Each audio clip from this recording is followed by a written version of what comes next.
subscribe now and press the bell icon. Never miss an update.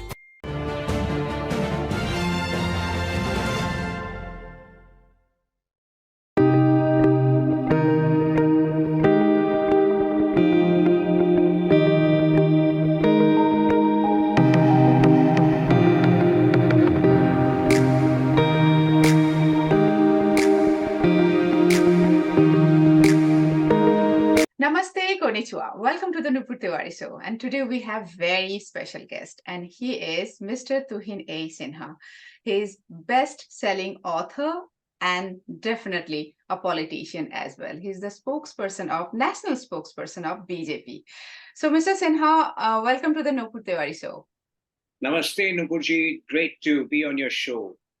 Namaste, namaste. I have seen a couple of your shows, और मेरे ख्याल से जिस आत्मीयता के साथ जितनी फ्री व्हीलिंग स्टाइल में आप बातें करती हैं, I really enjoyed your show. Thank you. That means a lot to me. Actually, मैं बोलना चाहती हूँ कि जापान से भारत मतलब फर्स्ट और ओनली वन अगर भारतीय शो अगर कोई होता है तो मेरा ही होता है। तो हमेशा से मेरा एक कीड़ा है कि मुझे लोगों को फॉलो करना अच्छा नहीं लगता, जो करूंगी मतलब एक पायनियर जैसे करना है मुझे। सो भगवान ने वही मतलब I think he makes me do all those things.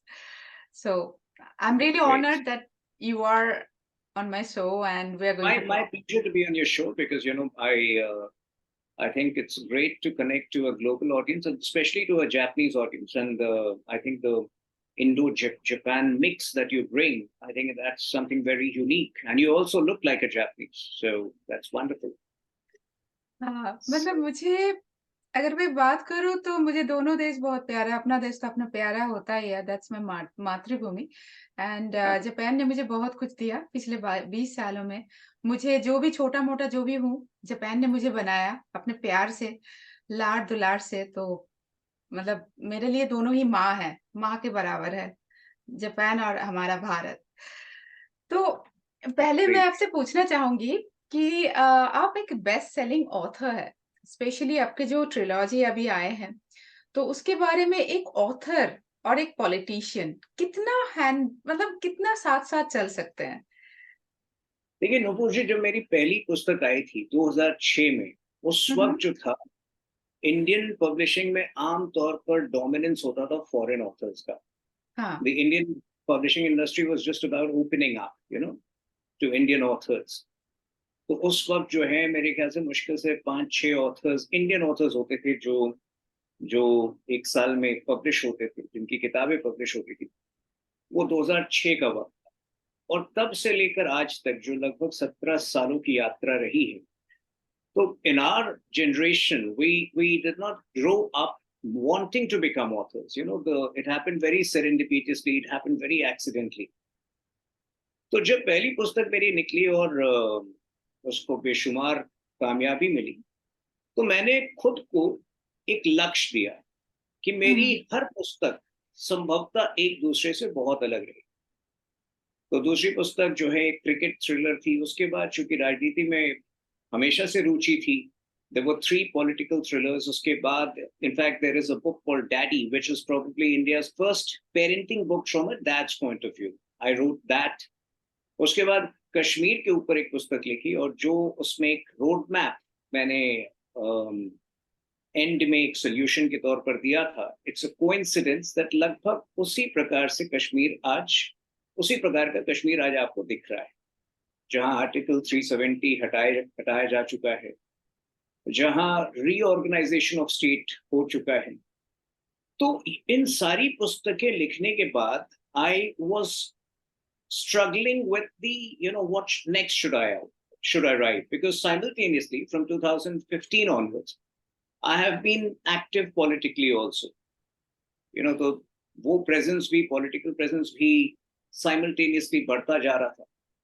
So I needed to figure out, I wanted to figure out a narrative which could converge the two together, my writing interests and my political interests. और मेरा जन्म और मेरे प्रारंभिक वर्ष मैंने जमशेदपुर में बिताए। और जमशेदपुर एक ऐसा शहर है जिसमें आसपास जो हैं बहुत सारे ट्राइबल कस्बे हैं, ट्राइबल हैमलेट्स हैं। तो बिरसा मुंडा एक ऐसा नाम था जो हर दिन जो है एक ना एक बार सुनने को जरूर मिलता था। भगवान बिरसा मुंडा की 2-3 बड़ी प्रतिमाएं हैं शहर के अंदर, और उसके बाद पूरे झारखंड में अगर आप घूमे तो बिरसा मुंडा चौक, बिरसा मुंडा बस्ती। तो एक जिज्ञासा हमेशा से थी बिरसा मुंडा के बारे में जानने की। लेकिन उस वक्त जो था, हमारी इतिहास एक औपनिवेशिक मानसिकता की शिकार थी। एक कॉलोनियल माइंडसेट के जरिए हम अपने इतिहास को पढ़ते थे। तो हमारे इतिहास के पन्नों में अक्सर यही होता था कि औरंगजेब के बाद इस शासक ने हम पर प्रहार किया, उसके बाद इस इतनी यातनाएं हम सहे, इतने लोग मारे गए, इतना धर्मांतरण हुआ। दुर्भाग्यवश जो सबॉल्टन हिस्ट्री था, जो एक ट्राइबल रेवोल्यूशंस का हिस्ट्री था, और इनफैक्ट जब आजादी के बारे में भी हमारी पढ़ाई होती थी तो वो एक कांग्रेस का जो के स्थापना के बाद 1885 के बाद एक मूवमेंट थी, you know, and the parallel movement between extremists, between between hardliners and moderates, लगभग उसी तक जो है हमारी इतिहास सीमित रह जाती थी। मेरे ख्याल से एक बड़ा परिवर्तन 2014 के बाद आया, when we started owning up those people who were left out from our books of history।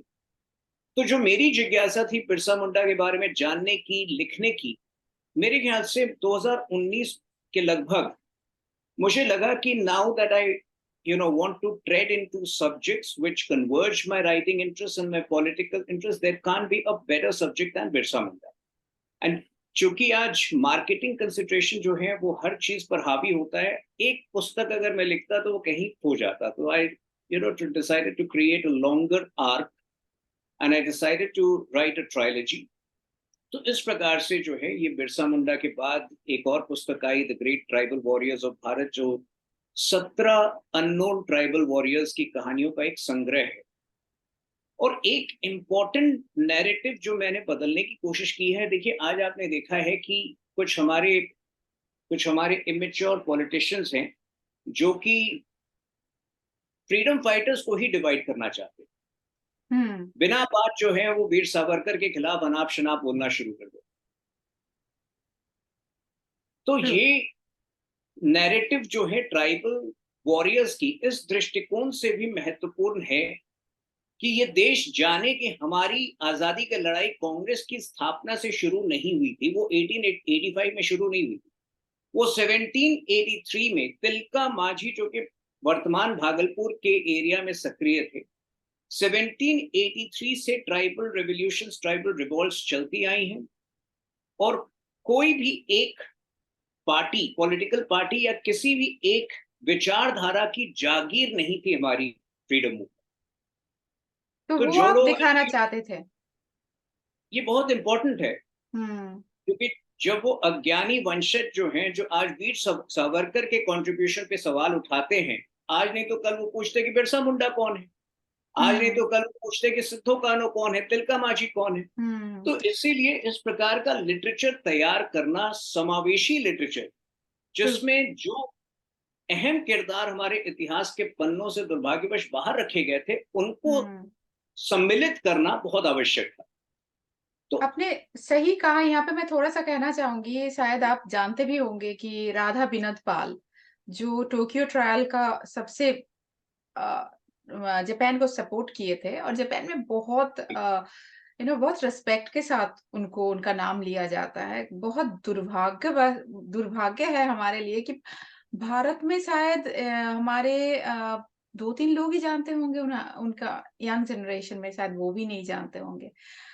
मैंने जापानीज एम्बेसडर से, honourable ambassador his excellency mister Suzuki का इंटरव्यू लिया, और उन्होंने बोला कि हमारे जापान में कितने लोग उनको रेस्पेक्ट, मतलब हम लोग सब उनको रिस्पेक्ट करते हैं, लेकिन मैंने फिर उनको बोले कि दिस इज वेरी अनफॉर्चुनेट कि हम इंडियन ही उनको नहीं जानते हैं। तो आप बहुत अच्छे काम कर रहे हैं कि बिरसा मुंडा शायद नेक्स्ट जनरेशन ना जाने, इस जनरेशन भी नया, बहुत सारे लोग जानते नहीं। और देखिए धीरे धीरे जो है, धीरे धीरे जो वेल मीनिंग इंडियंस हैं, अब वो स्वीकार कर रहे हैं बिरसा मुंडा की लेगेसी को। हम्म। बिरसा मुंडा ने आज वर्तमान झारखंड के ट्राइबल एरियाज में अपनी प्राइवेट आर्मी खड़ी की थी, और केवल 2 हफ्तों के रेवोल्यूशन में उन्होंने अंग्रेजी हुकूमत की नींव हिला दी थी। हम्म। सुभाष चंद्र बोस ने उसके 40 वर्ष उपरांत एक इंटरनेशनल आर्मी क्रिएट की, इंटरनेशनल स्तर पे जो प्राइवेट आर्मी क्रिएट की। तो कुछ सवाल उठने लाजमी है कि कहीं ना कहीं हो सकता है जो जो बिरसा मुंडा का कार्यक्षेत्र था, और जो जहां सुभाष चंद्र बोस का जन्म हुआ था, मात्र 200 किलोमीटर की दूरी थी। तो हो सकता है कि बिरसा मुंडा की ब्रवेडो से, बिरसा मुंडा की जो कहानी है, उनसे कहीं ना कहीं सुभाष चंद्र बोस को भी इंस्पिरेशन मिला हो। हाँ, क्योंकि प्रभावित हुए। उस समय कम्युनिकेशन के और कम्यूटेशन के साध्यम के माध्यम जो है वो बहुत सीमित होते थे। आज की तरह नहीं थे। मेट्रो रेल से आप कहीं, बुलेट ट्रेन से कहीं ना कहीं पहुंच सकते हैं। मोबाइल फोन से आप किसी को भी कनेक्ट कर सकते हैं। तो उन परिस्थितियों में जंगलों के बीच एक प्राइवेट आर्मी का निर्माण करना, और तब जबकि सभी अंग्रेजी जो पुलिस ऑफिसर्स थे, उनकी नजर बिरसा मुंडा पर थी। मेरे ख्याल से जो उपलब्धि है उनकी वो अद्वितीय है, और मुझे खुशी ग्रेट है। Leader. Absolutely, and I think in due course of time, I'm happy to tell you that we are bringing out a children's edition of the book, which in due course of time should be incorporated in the syllabuses, at least, in Jharkhand and in Bengal and in Madhya Pradesh, the areas where, impacted by Birsa Munda's revolution. और वाह। कहीं ना कहीं मुझे लगता है कि, जो हमारा नजरिया है मैनेजमेंट के प्रति, right now we follow a top to bottom approach. I think that approach needs to change. We need to follow a bottom to, upwards approach. So tribal warriors की जो कहानियां हैं, that could be great leadership and management lessons to be taught in our premier management institutes. Exactly, आई में पढ़ाना चाहिए उन। हाँ, एग्जैक्टली। तो यहाँ पे मैं तो और थोड़ा सा, क्योंकि आपने आप एक ऑथर है, तो आपके पॉलिटिक्स और मतलब आपके बुक को कितना इफेक्ट करते हैं, और दोनों सेपरेट है? जैसा कि मैंने कहा कि पिछले 4-5 वर्षों में I have tried to converge the two worlds. उससे पहले भी जो मेरी किताबें आती थी, उसमें मेरे जो राजनीतिक विचारधारा है वो कहीं ना कहीं सामने आते थे मेरे किरदारों के जरिए। But now most of my books are non fiction, okay. so they complement Pradhan Modi ji's vision for the future, because I think he has provided exemplary visionary leadership to Bharat, which Bharat had been lacking for many decades. So I think as an author and a politician, it also becomes my responsibility to complement that narrative through my writings, which is what I try to do. वाह। तो as a BJP national spokes person, तो आपको time मिल जाता है लिखने के लिए? क्योंकि आपके पास तो नहीं तो मतलब पिछली चार्ज, देखिए, टाइम अगर आप कुछ करना चाहें तो फिर वो हो जाता है। इच्छा निकालना शक्ति पड़ता है। इच्छा शक्ति बहुत महत्वपूर्ण है, तरीके निकल जाते हैं। So fortunately, in the last 4 or 5 years, as you expand, you also, form a team, you also delegate responsibilities. So in the last 4 or 5 years, all my books are co-authored books. So I have, I identify wonderful co-authors, and I kind of lay the foundation for the book. I do the chapter outlines, I do the chapter planning and the, character graphs. But I think a lot of credit goes to my co-authors who do a lot of slogging supporting you. when I'm not around, when I'm not, hmm. able to give time to it. But yes, so the end product is very closely monitored by me. तो जब वो publishing के लिए जाता है, उसके पहले जो copy edits होते हैं, जो editing rounds होते हैं, उस पर फिर एक बार मैं ध्यान देता हूँ। तो हाँ, वो तो आपकी देना इच्छा ही चाहिए, शक्ति, क्योंकि जी दैट्स योर बिल्कुल, बेबी, डेफिनेटली। राइट। तो तो हम जब थोड़ा, इच्छा, हाँ जी, जी, हम थोड़ा पॉलिटिक्स में आते हैं, क्योंकि you are the BJP spokesperson, national spokes person. तो आज इंडिया में जो 3 राज्य में बीजेपी का जो जीत हुए, ये क्या 2024 का सिग्नल देता है? आपको क्या लगता है? कोई शक है आपको इस पर? आपसे कोई पूछ रही शक हूँ। है इस पर? नहीं, बिल्कुल 2024 ही नहीं, मेरे ख्याल से अगले 10-15 वर्षों तक। देखिए, भारत की जनता अब बहुत ही दूरदर्शी जनता है। तो at least when it comes to the country's future, they think on very evolved lines. जो प्रलोभन कुछ पार्टियां फ्रीबीज के तौर पर देती हैं, जनता फ्रीबीज के तौर पर वो ले लेती है, लेकिन जब कंट्री के भविष्य का सवाल आता है तो वो एक दूरदर्शी नेता चाहती है देश में, जो कि भारत की स्थिति निरंतर विश्व में मजबूत करे। और पिछले 10 वर्षों में पहली बार भारत को एक ऐसा नेता मिला है, एक ऐसा प्रधानमंत्री मिला है जिसकी डिलीवरेंस जो है वो देश के अंदर तो सबने देखा ही है, पर उससे अधिक एक विश्व गुरु के तौर पर जो भारत की छवि और जो भारत की एक यात्रा आरंभ हुई है, मेरे ख्याल से आम जनता चाहती है कि ये यात्रा और बुलंद हो। देखिए, on the economic front,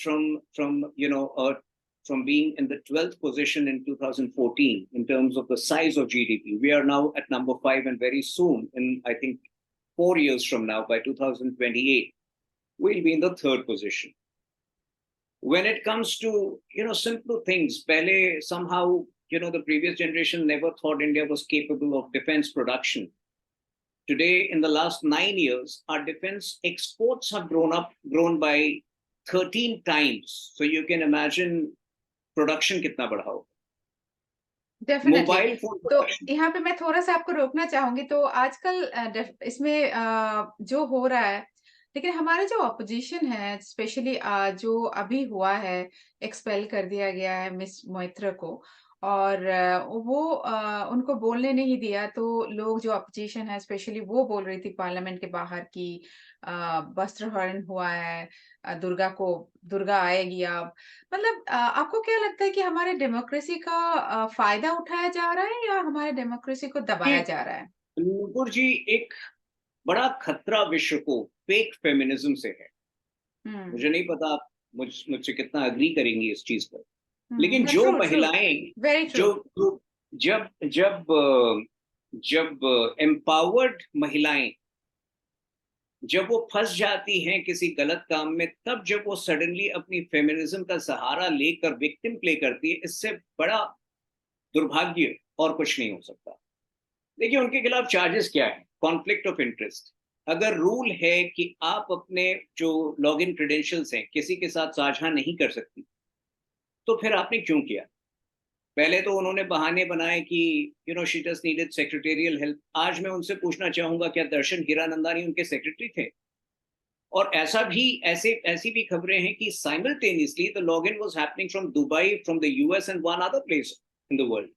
So, apart from conflict of interest, it's also an issue involving national security. It's also an issue involving bribery and public probity and integrity. तो बहुत सारे issues यहाँ पर involved है। Once Darshan Hiranandani had issued an affidavit, I think the onus was on her to disprove the charges convincingly. Instead of disproving the charges, if she starts saying that, just because Jay Dehadrai was my jilted ex, he's making all kinds of absurd allegations. Come on, I mean, you need to grow up. You have to be a little more logical. You have to answer with facts, which she has failed to do. ये लोग जो अपनी जनता को, अपने constituents को सपने बेचकर parliament में आते हैं, पार्लियामेंट में आने के बाद यही जब देश के इंटरेस्ट बेचते हैं, तो मेरे ख्याल से इनका पार्लियामेंट में बना रहना जो है अनटेनेबल हो जाता है। और जो कुछ हुआ है वो नियमों के आधार पर हुआ है। देखिए, 2005 में भी एक ऐसा केस हुआ था जिसमें 11 एमपीज को बर्खास्त किया गया था। तो आज ये ऐसा नहीं है कि पहली बार हुआ है। Mahua Moitra was a part of the parliamentary committee on IT.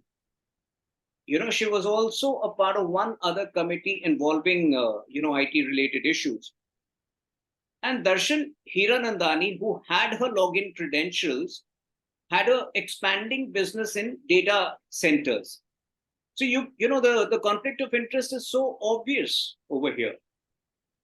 तो आई थिंक जो हुआ है वो बिल्कुल नियमों के आधार पर हुआ है. I think the world should be aware of fake feminists and you know who suddenly from being an empowered woman when need arises they play victim. तो सो आई थिंक हाँ, तो मतलब ये जो she is from definitely Bengal and लोग बोल रहे हैं कि she is too educated parliament के लिए, ऐसा मतलब वो जब से वो पार्लियामेंट में, मैं बहुत कम पॉलिटिक्स में जाती हूँ, देखती हूँ, खैर लेकिन कभी-कभी ट्विटर में आ जाते हैं, तो व्हेनेवर आई सी हर, वो बहुत ही जोर से बोलती है और अटैक भी करती है। और ऐसे तो डेमोक्रेसी में होना भी चाहिए, होते भी है। मैं किसी को गलत नहीं बोल रही हूँ तो कि अगर मैं जोर से ना बोलूं तो मैं एजुकेटेड नहीं हूं. ये तो एक बहुत ही अलग मापदंड हो जाता है. नहीं, जो देखिए योर एजुकेशन है वो एजुकेशन, तो हम्बल होना सिखाता है। विद्या तो आपको मैं विनय वही कह रहा हूँ सिखाता कि है। केवल केवल डिग्री से विद्या प्राप्त नहीं होता है, वो आपके आचरण से भी प्राप्त होता है. और चूंकि मैं दिल्ली के गलियारों में, यू नो, चूंकि I move around in the political circles, I am privy to a lot of other information, very shocking information about her, which I can't share for obvious reasons. So I think she has conducted herself in the most disgraceful manner. And I am also sure that Mamta Banerjee was aware of her, because, you know, if you look at Mamta Banerjee publicly, you know, she had ridiculed her 2 years back in a TMC meeting. So there were reasons why I think she, you know, she was feeling alienated even within the TMC. But even then, TMC continued to support her, which is very shocking. I think TMC should shock her, should sack her today. That would be the right thing to do. But she is the president of, I think, the Nadia district or Kishannagar, something like that. TMC president she जो has एक become. जो राष्ट्रीय level पे सक्रिय है, आपको लगता है कि वो कोई बहुत बड़ा उनको पोजीशन दिया गया है? वो तो जस्ट पार्टी में समहाउ अकोमोडेट करने के लिए दिया गया है. That's very much you know better than me because you are into politics. तो ये जो पॉलिटिक्स होता है, मैं पर्सनली आपसे पूछना चाहूंगी, जैसे मैं अगर कोई बोले कि आप पॉलिटिक्स में आओ, मैं 2 कदम पीछे जाऊंगी क्योंकि मुझे, मेरे लिए बहुत ही कॉम्प्लिकेटेड सब्जेक्ट है। तो मैं आपसे पूछूंगी पॉलिटिक्स कितना कॉम्प्लिकेटेड है, स्पेशली इंडियन पॉलिटिक्स? देखिए, जीवन में कोई भी चीज आसान नहीं है. Let me answer it this way. Politics is an instrument for socio economic change. But yes, like all other profession, it comes with its own set of you know, Pros and inherent cons. problems, inherent problems, inherent complexities, and you may call it some hazards also. तो हर professional के लिए politics में adapt करना आसान नहीं होता. It takes you time to, you know, to find your way. It takes you time to get adapted to the ways of politics and political parties. But एक democracy में अगर आप देश में मीनिंगफुल चेंज लाना चाहती हैं, तो politics is the only medium to ensure that. You know, I think जिस तरह एक हिसाब होता है, you know, there are times you succeed, there are times you fail. If at the end of your political career you have managed to do more good than succumb to the limitations, I think your job is done. हो सकता है कि हर बार आप कामयाब ना हो अपनी कोशिशों में. बहुत सारे लिमिटेशंस जो है रास्ते में आते हैं. True. But at the end of it, if you have more success than, you know, setbacks, I think most of the things you do in the world should be about larger good. And politics अभी भी ज्यादातर लोगों के लिए it's about larger good.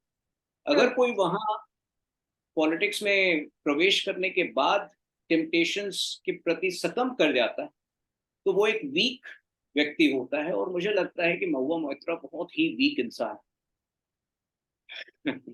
तो आपको आपको भी बांग्ला आता है, मुझे भी बांग्ला आता है, तो थोड़ा सा बांग्ला में बोल जाएंगे तो उन तक पहुंच जाएंगे। আমি চেষ্টা করব, আমার বাংলা ভালো ভালো না, আমি চেষ্টা করব. नहीं नहीं, इट्स ओके। बट आपको कितना, मतलब पर्सनली आपको, did you face any difficulties when you, because you used to be an author, you totally different path you had, and all of a sudden आपने पॉलिटिक्स में ज्वाइन किया, आपको कोई problem आए थे आपको लगा कि दिस इज देखिए, this is what? it's about temperament, you know, as a professional, as a individual, hmm you're very free to take a stand on everything. You're very free with your opinion. But hmm once you are in the formal system, hmm once you are formally attached with the party, hmm your stand has to be in sync with the party's stand. Hmm This is something which many people don't understand.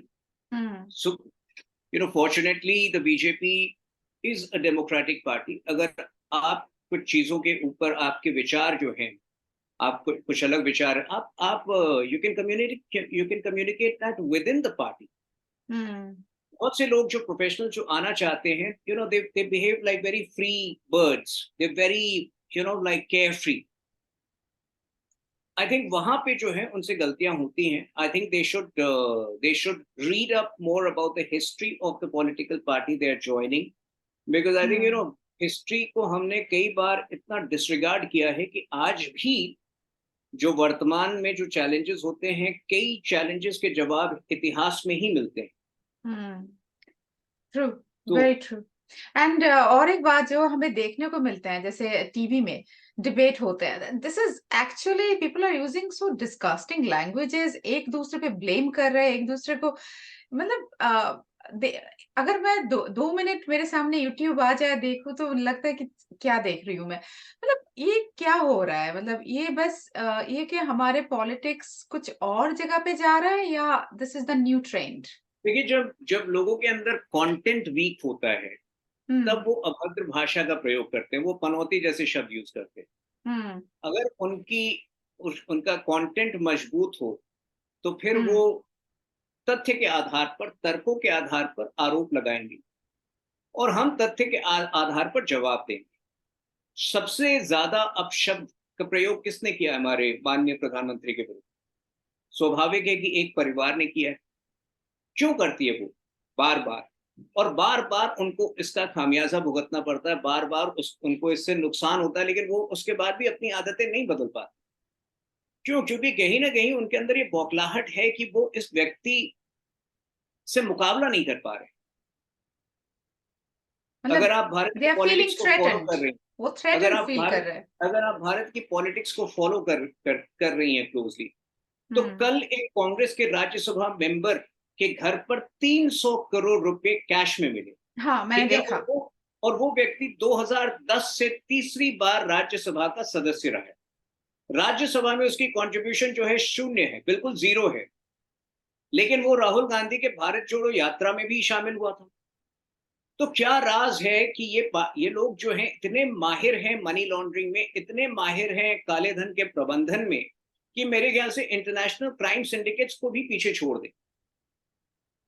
तो स्वाभाविक है कि इनके अंदर एक बौखलाहट है, ये पकड़े जा रहे हैं, इनके काले धन जब्त हो रहे हैं, इनकी राजनीति आगे बढ़ नहीं पा रही है, तो फिर ये अपशब्द का प्रयोग करते हैं. उनके जो स्पोक्स पर्सन आते हैं वो उससे भी ज्यादा गालियां देते हैं.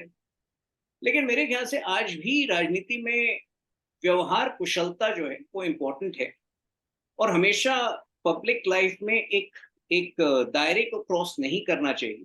True, very specially true. जब आप स्पेशली मुझे तो आपको कॉम्प्लीमेंट देना चाहिए. आपके हिंदी इतने अच्छे हैं, मतलब शुद्ध हिंदी बोल रहे हैं आप. और मुझे कोशिश कभी, करता हूँ. हाँ जी हाँ जी, नहीं नहीं, दिस इज एक्चुअली जो जिसका भाषा है वो उसको शुद्धता से बोलना है, बहुत जरूरी देखिए, होता है.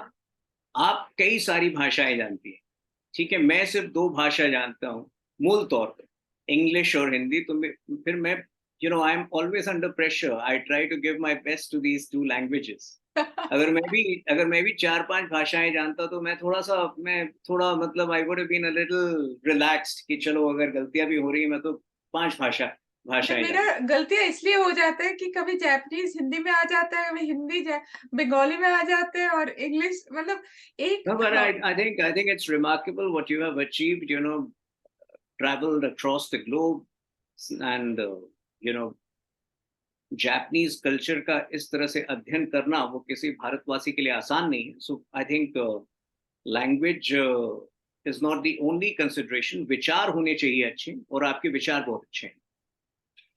Thank you so much, you made my evening actually. So आपका ज़्यादा टाइम मैं नहीं लूँगी, लेकिन डेफिनिटली मेरे जो दर्शक हैं वो हर जगह से हैं। उनको आपके बारे में और आपके पुस्तक के बारे में, आपके स्पेशली राजनीति के बारे में बहुत कुछ सीखने को मिला। और जाने से पहले बस 3 सवाल और बस 1 शब्दों में बोल दीजिएगा, आपका फ़ेवरेट फूड क्या है? देखिए, मैं बहुत आजकल साधारण खाना खाना पसंद करता हूँ, तो खिचड़ी मेरा फ़ेवरेट फूड होता जा रहा है। मेरा भी, खिचड़ी मुझे बहुत पसंद और है। और अगर बारिश गिरे तो खिचड़ी ही होते थे घर में।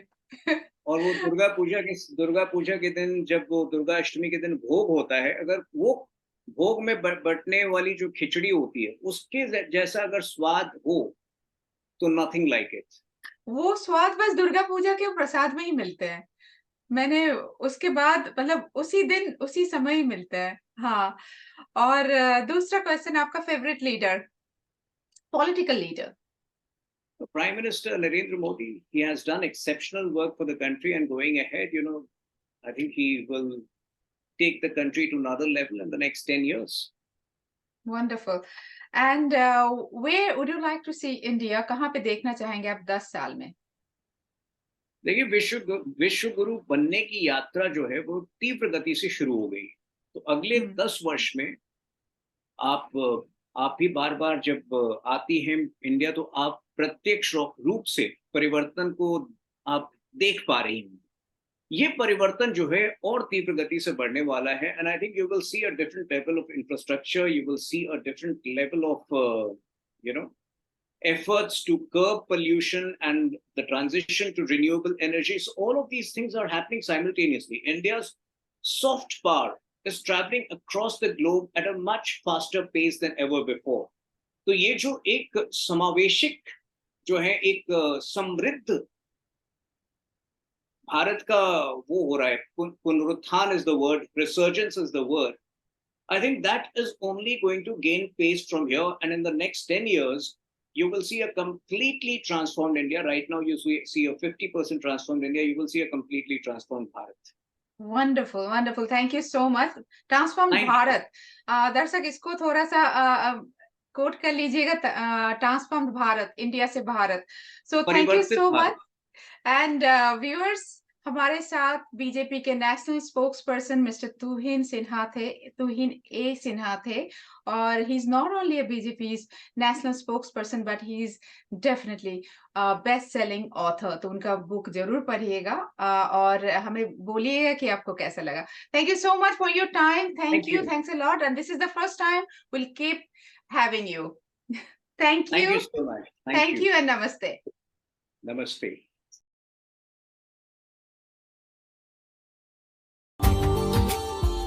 Subscribe now and press the bell icon. Never miss an update.